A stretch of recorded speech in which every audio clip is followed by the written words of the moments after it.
Reparations Happy Hour invites white people to pay for drinks.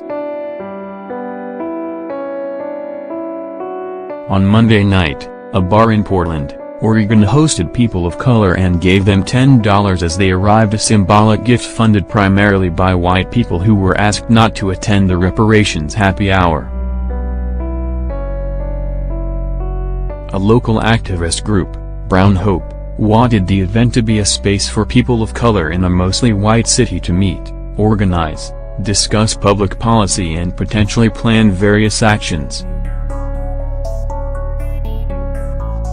The notion of full-scale reparations sought by some as compensation for the horrors of slavery, Jim Crow and the large wealth gap between white and black U.S.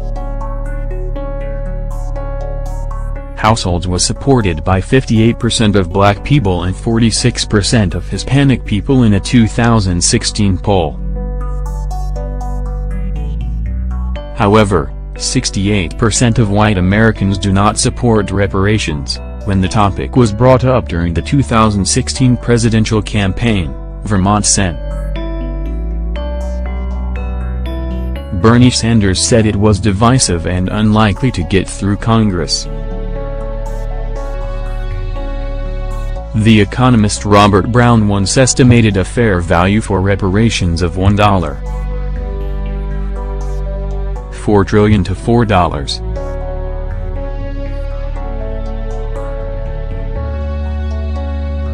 $7 trillion and wrote that reparations should restore the black community to the economic position it would have had if it had not been subjected to slavery and discrimination. Eric J.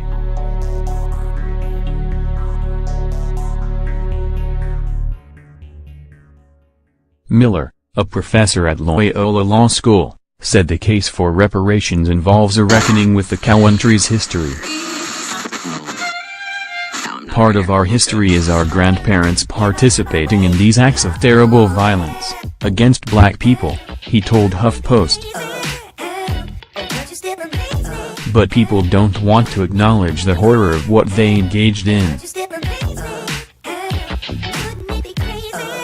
The cognitive dissonance of learning that your property is got and preserved on the back of the misery of others is not an incredibly nice thing to live with. So people would rather discount it, Miller said.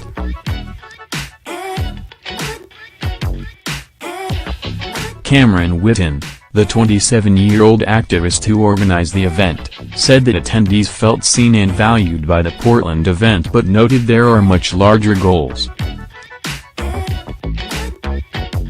"We're creating a platform to make sure our leadership is being seen and honored," Whitten told Blavity. "This isn't just, we're here to socialize. We're here to do the work."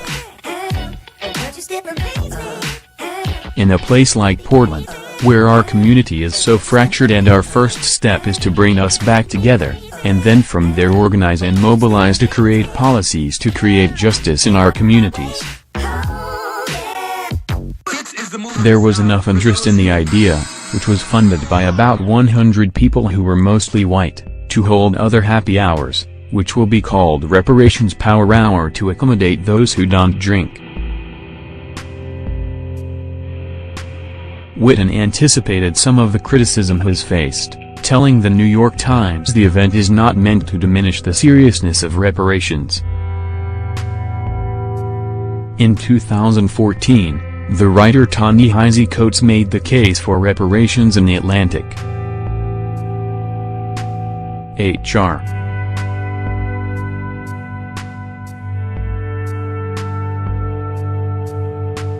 40, which was introduced in Congress in January 2017, would study various reparations proposals.